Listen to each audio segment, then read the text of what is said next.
Merhaba, Papatya Örgü Dünyası YouTube kanalıma hoş geldiniz.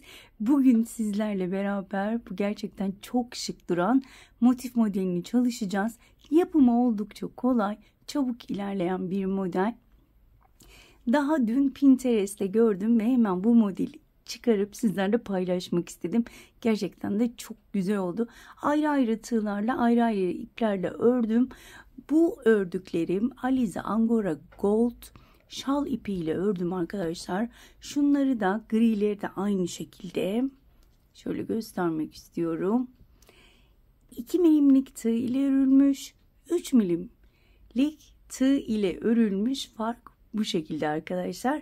Ve bir de koton iple ördüm. Koton iple de çok şık oldu bence. İstediğiniz her türlü iple örebilirsiniz. Önemli olan ipinize uygun tığ kullanmak. Bunu da yine 3 milimlik tığ ile ördüm.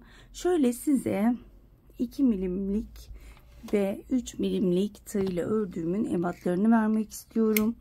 2 milimlik ördüğüm model 9,5 santim arkadaşlar.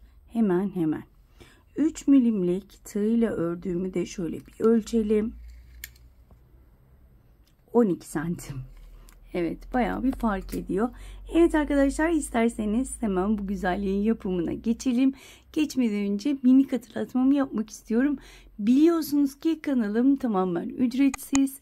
Kanalıma tamamen ücretsiz abone olup bildirimleri açıp bu videoyu beğenirseniz hem bana destek olmuş olursunuz hem de bu videonun birçok kişiye ulaşmasını sağlamış olursunuz diyorum ve hemen bu güzelliğin yapımına geçiyorum. Evet, şu an kullandığım ip yine Alize Angora Gold şal ipi ve kullandığım tığ 2 milimlik tığ kullanıyorum. Tekrar ipimi halka haline getiriyorum. Sihirli halka yapacağım. İpimi halka haline getirdim. Birleştiği noktadan tutuyorum.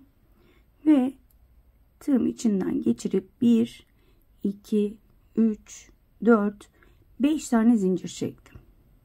Tığın başını doladım. Halkanın içine batıyorum. İkili trabzan yapıyorum. 2 zincir, ikili trabzan, 2 zincir, ikili trabzan. Toplamda 8 tane trabzanım olacak. Aralarına 8 zincir çekerek. Evet, toplamda aralara ikişer zincir çekerek 8 tane ikili trabzan yaptım. Sihirli halkanın ortasını iyice küçültüyorum ipinden çekerek ve burada zincir çekmiyorum. Tığın başını doluyorum. İlk çektiğim zincirin 1, 2, üçüncüsüne batarak 3 ilmeği aynı anda kapatıyorum. 1, 2, 3 zincir çektim. Tığın başını doladım. Hemen önümdeki boşluğa batırıyorum. İkili trabzan yapıyorum. 2 zincir, önümdeki boşluğa battım, sık iğne, 2 zincir, tığın başını doluyorum, önümdeki boşluğa 2 tane ikili trabzan, 2 zincir, 2 tane ikili trabzan. Burada 2 zincir çekiyorum. Önümdeki boşluğa battım. Sık iğne. 2 zincir. Önümdeki boşluğa yine köşe yapıyorum. Yani 2 tane ikili trabzan. 2 zincir. 2 tane ikili trabzan. Evet. 2 zincir. Hemen önümdeki boşluğa battım. Sık iğne, 2 zincir ve son olarak son köşemi yapıyorum. 2 tane ikili trabzan, 2 zincir ve aynı boşluğa 2 tane ikili trabzan, 2 zincir, son boşluğa batıp sık iğnemi yapıyorum. 2 zincir çekiyorum. Ve bakın, başlangıç yerinde yarım bir köşe yaptık. Hemen o köşeyi tamamlamak için ilk battığım yere batıp 2 tane ikili trabzan yapıyorum. Burada yine köşeden başlayabilmek adına tığ başını doladığım ilk çektiğim zincirin tepe noktasına batıyorum. 3 ilmeği aynı anda kapatıyorum ve yine şu şekilde ortaya gelmiş oluyorum. Şöyle tekrar deneyeceğim. Tam ortaya batamadım. Evet, şimdi daha iyi oldu. Hepsini kapattım. Yine burada 1 2 3 zincir çekiyorum. Tığın başını doladım. Bakın yine köşedeyim. Köşenin içine bir tane ikili trabzan yapıyorum. Yine burada yarım bir köşe yapmış oldum. Bakın hemen şöyle bir alttaki köşenin içindeki 2 tane trabzanıma şöyle arkadan beline dolayarak 2 tane ikili trabzan yapıyorum. Yani her bir trabzanı bir kez beline dolayarak 2 tane ikili trabzan yaptım. 2 zincir çekiyorum. Hemen sık iğnenin ortasına battım. Sık iğne. 2 zincir. Hemen bakın şurada 2 tane trabzanım var. İlkinin beline doluyorum. İkili trabzan. İkincinin beline doluyorum. Şu şekilde ikili trabzan. Daha sonra köşemi yapmaya devam ediyorum. 2 tane ikili trabzan, 2 zincir, aynı köşenin içine 2 tane ikili trabzan ve bu şekilde devam ediyorum. Bakın önümde 2 tane ikili trabzan ve bu şekilde beline dolayarak devam ediyorum. İkisinin de beline doladım. 2 zincir çektim ve hemen önümdeki trabzan tepesine batıp sık iğne yapıyorum. 2 zincir, tek tek trabzanların beline dolayarak ikili trabzan ve köşenin içine 2 tane ikili trabzan, 2 zincir ve 2 tane ikili trabzan şeklinde sıra sonuna kadar devam ediyorum. Şöyle göstermek istiyorum. Bakın. Bu şekilde devam edelim. Sıramın sonuna gelmek üzereyim. Yine yarım köşeye geldim. Ve 2 tane ikili trabzan yaparak köşemi tamamlıyorum. Tığın başını doladım. İlk çektiğim zincirin tepesine battım. 3 ilmeği aynı anda kapattım. 1, 2, 3 zincir çektim. Hemen arkasını çeviriyorum. Şöyle sihirli halkayı saklamak için herhangi bir ilmeğe batıp şöyle bir düğüm atıyorum ki sihirli halkamız çözülmesin. Aşağıda ip sarktıkça maalesef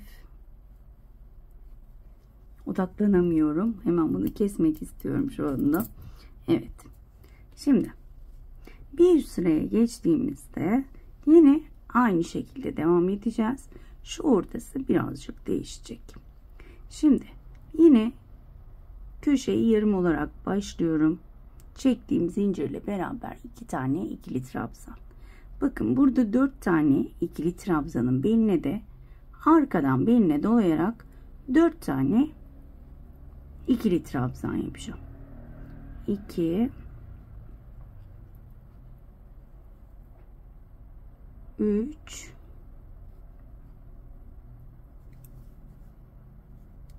ve 4. Burada 2 zincirim var. Hemen şöyle göstermek istiyorum. Bakın ilk sıra şu şekilde tığ ilk sıranın şu yuvasına batırıyorum ve arkadan ilmek çekiyorum. İlmeği uzatıyorum. Çok uzatmıyorum ama tekrar arkadan ilmek alıyorum. Yani ikili fıstık yapıyorum. Daha sonra hepsini birlikte kapattım. 1 2 zincir çektim. Tığın başını doladım. Bakın 4 tane, 4 tanenin de beline doluyorum. ikili trabzan yapıyorum. Evet. Şöyle köşeye gelene kadar devam edeceğim. Son ikili trabzanım, belini doladım ve dördüncü ikili trabzanı da yaptım. Köşe aynı şekilde 1 2 trabzan, 2 zincir, aynı noktaya 2 tane ikili trabzan. Şöyle şurayı tekrar göstermek istiyorum. Tek tek trabzanlara beline dolayarak, daha doğrusu şöyle arkadan beline dolayarak ikili trabzan yapıyorum. Evet. Burada 2 zincir çektim ve hemen bakın şöyle ilk sıradaki yuvaya battım. Bir ilmek aldım tığın üzerine, 2 tane. Hepsini bir kapattım. 2 zincir ve bu şekilde devam ediyorum. Eminim ki anlaşıldı. İnanılmaz kolay bir model. Gördüğünüz gibi bu sıradan sonra zaten bir sıramız kalacak. O da farklı bir renkle yapacağız. Ama eğer tek renk yapmak isterseniz o da tabii ki mümkün. Evet. Burada yine köşeyi biliyoruz zaten. 2 tane ikili trabzan, 2 zincir, 2 tane ikili trabzan. Bu şekilde sıra sonuna kadar devam edip hemen dönüyorum. Evet, sıranın sonuna gelmek üzereyim. Yine bir yarım bıraktığım köşeyi tamamlıyorum. Burada bu iple devam etmeyeceğim için 2 zincir çekip ilk çektiğim zincirin tepe kısmına battım, kaydırmayla kapattım. Bir zincir çekiyorum, ipimi kesiyorum. Eğer tek renk yapacaksanız yine bir önceki sıralarda olduğu gibi burada tam ortaya geleceksiniz. 3 ilmeği aynı anda kapatıp yine yarım köşe yaparak başlayacaksınız. Ama bir üst sırada tabii ki köşeler birer tane kilit üçlü trabzan olacak. Hemen çok kafanızı karıştırmadan şöyle batıyorum bir köşeye. 1 2 3 4 tane zincir çektim. Tığın başını 2 kez doluyorum. Hemen önümdeki trabzandan başlayarak şöyle arkadan beline doluyorum. 1 2 üçlü trabzan yapıyorum. 2 kez doladım. Tek tek yine beline doluyorum, fakat bu sefer üçlü trabzan yapıyorum. Tığın başına 2 kez dolayarak trabzanların beline doluyorum ve üçlü trabzan yapıyorum. Tüm trabzanların beline doluyorum. Toplamda 6 tane. Evet. Sonuncu trabzana geldim. Evet. Burada bir zincirim var. Bir zincir çekiyorum. Tığın başına 2 kez doladım. Bakın. Hemen karşıya geçiyorum. İlk trabzana belini doladım. Üçlü trabzanımı yaptım. Sadece bir değişiklik, üçlü trabzan yapıyoruz ve burada bir zincir çekip karşıya atlıyoruz. Geri kalan taraflar hemen aynı. Evet, şöyle hızlı hızlı yapmak istiyorum. Çok güzel hırkalar, yelekler, şallar, muhteşem şeyler olur diye düşünüyorum bu modelden. Evet, bakın yine köşeye geldim. Bakın şu artık ipleri de şu şekilde saklayacağım arkada. Hemen köşeye geldim. Üçlü trabzanımı yaptım. Bir tane üçlü trabzan, 2 zincir ve aynı boşluğun içine bir tane üçlü trabzan. Daha sonra 2 kez doluyorum ve trabzanların beline dolayarak devam ediyorum. Gördüğünüz gibi.